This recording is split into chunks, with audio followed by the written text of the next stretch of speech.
उत्तर विषुवत जलधारा कहलाती हैं। क्या कहलाती हैं? उत्तर विषुवत जलधारा। अगर मैं बोल रहा हूं नीचे की तरफ, दक्षिण की तरफ, तो दक्षिण विषुवत जलधारा, सिंपल सा। ठीक है। तो ऐसे ही ऊपर की हम बात कर रहे हैं तो उत्तर विषुवत जलधारा ऊपर बहती है। जैसे ही ये उत्तर विषुवत जलधारा आगे बढ़ते हुए 15 डिग्री तक पहुंचती है, ये दो भागों में बढ़ जाती है। एक भाग इसका चला जाता है कैरिबियन सागर में, और दूसरा भाग ऊपर की ओर जाता है, जो कि है एंटलीज जलधारा कहलाती है। क्या कहलाती है? एंटलीज जलधारा कहलाती है। एंटलीज जलधारा जब आगे बढ़ती है तो देखिए फ्लोरिडा यहाँ पर पास में पड़ता है, तो फ्लोरिडा जलधारा यहाँ से आती है, फ्लोरिडा खाड़ी से, और इस एंटलीज जलधारा के साथ मिलती है और क्या कहलाती है? गल्फ स्ट्रीम जलधारा कहलाती है। मोस्ट इंपॉर्टेंट है गल्फ स्ट्रीम जलधारा, क्योंकि विश्व की सबसे तेज बहने वाली जलधारा है ये। कौन सी? गल्फ स्ट्रीम जलधारा। तो फ्रेंड्स देखिए, जितनी भी मैंने आपको बताई अभी तक जलधारा, इन सब की डायरेक्शन कैसी है? भूमध्य रेखा से ध्रुव की ओर, मतलब सारी गर्म जलधारा है। अभी तक हमने कोई ऐसी जलधारा नहीं डिस्कस करी है जो ध्रुव से भूमध्य रेखा की ओर आए। तो जितनी भी अभी तक हमने पढ़ी है ये सारी गर्म जलधाराएं, क्योंकि इनकी डायरेक्शन कैसी है? भूमध्य रेखा से ध्रुव की ओर है।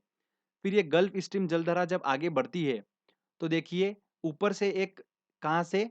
बैफिन की खाड़ी से लेब्राडोर जलधारा आती है। कौन सी? बैफिन की खाड़ी से लेब्राडोर जलधारा आती है, और ये गल्फ स्ट्रीम जलधारा के साथ मिल जाती है और यहाँ पर फोक का निर्माण करती हैं। कहां पर फोक का निर्माण करती हैं? देखिए फोक का निर्माण। और ये फोक का निर्माण होने की वजह से यहाँ पर मछली पालन जो होता है वो बहुत अच्छे तरीके से होता है। ठीक है। तो उनके लिए बहुत सुटेबल कंडीशन होती है यहाँ पर। तो ध्यान रखिएगा, इसीलिए इसको क्या बोला जाता है? ग्रैंड बैंक बोला जाता है। क्या बोला जाता है? ग्रैंड बैंक बोला जाता है इसको। तो ये आपको समझ में आ गई। अब देखिए लेब्राडोर जलधारा जो है इसकी डायरेक्शन कैसे आ रही है? ध्रुव से भूमध्य रेखा की ओर आ रही है, तो ये कौन सी होगी? ठंडी जलधारा होगी। जब ये ठंडी जलधारा और गर्म जलधारा मिलती हैं और फिर आगे की ओर बढ़ती हैं, तो क्या कहलाती हैं? उत्तर अटलांटिक प्रवाह कहलाती हैं। क्या कहलाती हैं? उत्तर अटलांटिक प्रवाह कहलाती हैं। अब यहां पर आकर ये उत्तर अटलांटिक प्रवाह जो है ये तीन भागों में बढ़ जाती है जलधारा। तो एक जाती है, देखिए ये आइसलैंड के बिल्कुल नीचे से होकर जाती है, ये कहलाती है इरमिंजर जलधारा। कौन सी?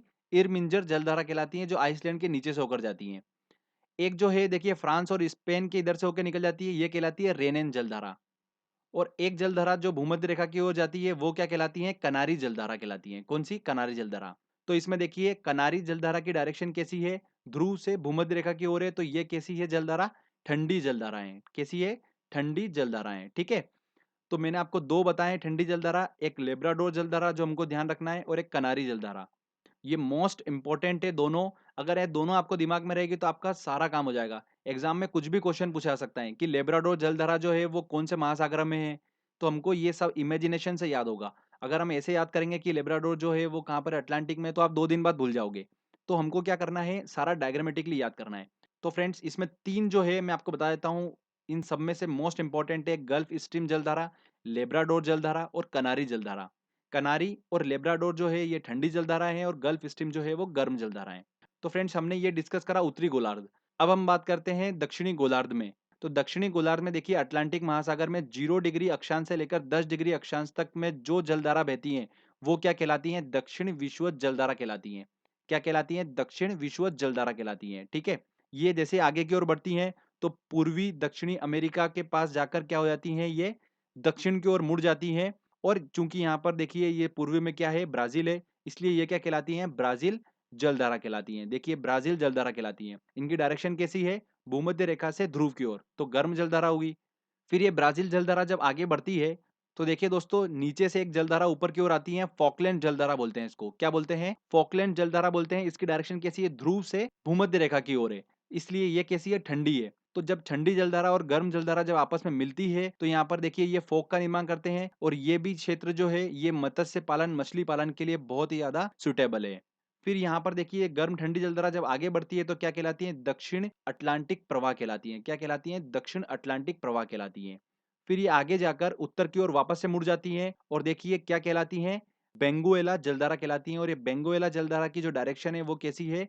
ध्रुव से भूमध्य रेखा की ओर है, इसलिए ये जो है ये कैसी है? ठंडी जलधाराएं। तो इसमें दो जलधारा जो है मोस्ट इंपॉर्टेंट हमको ध्यान रखना है, एक फॉकलैंड जलधारा और एक बेंगुएला जलधारा। ये दोनों जलधारा जो है इनकी डायरेक्शन ध्रुव से भूमध्य रेखा की ओर है, इसलिए ये दोनों जलधारा जो है ठंडी जलधाराएं। फिर बेंगुएला जलधारा जो होती हैं ये किसको धकेलती हैं? दक्षिण विषुवत जलधारा को धकेलती हैं। तो इस तरीके से ये सारा हमने कवर करा अटलांटिक महासागर का। इसमें हमको जो ध्यान रखना है वो देखिए, अगर हम उत्तरी गोलार्ध की बात करें तो गल्फ स्ट्रीम जलधारा मोस्ट इंपॉर्टेंट गर्म जलधारा है, लेब्राडोर और कनारी जलधारा ये दोनों जो है ठंडी जलधारा है उत्तर गोलार्ध की। दक्षिणी गोलार्ध की बात करें तो फॉकलैंड जलधारा और बेंगोएला जलधारा। तो ये वाला क्वेश्चन अभी पूछा गया था, बेंगोएला जलधारा जो है ये कौन से महासागर में स्थित है, तो अटलांटिक महासागर में स्थित है। कुछ भी क्वेश्चन बन सकता है, यहाँ से क्वेश्चंस बनने के चांसेस बहुत ज्यादा होते हैं। ओके फ्रेंड्स, तो देखिए ये बेंगोएला जलधारा और फॉकलैंड जलधारा आपको ध्यान रखना है। तो ठंडी ठंडी जलधारा सारी ध्यान रख लेंगे तो आपका सारे क्वेश्चंस बन जाएंगे। अब एक इंपॉर्टेंट पॉइंट और सुनिए, अभी मैंने आपको बताया कनारी की जलधारा, गल्फ स्ट्रीम जलधारा, उत्तर अटलांटिक प्रवाह, उत्तर विषुवत जलधारा, इन चारों जलधाराओं के बीच में शांत जल के क्षेत्र को क्या बोला जाता है, सार्गेसो सागर के नाम से जाना जाता है।